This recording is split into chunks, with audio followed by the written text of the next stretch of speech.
Uzaklardan söyümen seni. Cemal Süreyya.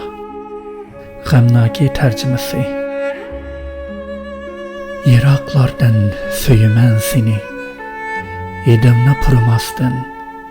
Seni kucağlamasdın. Çekrimni silamasdın. Paqatla söyümen seni. Şundaq uzaqdan söyümen seni. Kolungni tutmasdın. Yürükümni noqumasdın. Közlerimde xiyallarga çökmasdın.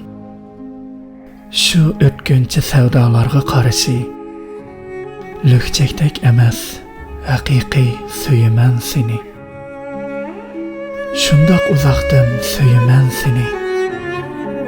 Mağzımda sırğıgan iki tamçı yeşimni sürtmasdın. Eng sevdayı külkenge jör bolmasdın. Eng söygen köyümni birge gıngşımasdın. Şundaq uzaqdan söyümen seni. Azar bermasdın. Azaplamasdın. Para qılmasdın. Qayg'uruşunga yol qoymasdın. Yığlatmay uzaqdan söyümen seni. Şundaq uzaqdan söyümen seni. Sana deyişki izhar her kelimini. Tilimde parçalap söyümen seni. Tamçı tamçı tökülgende sözlerim.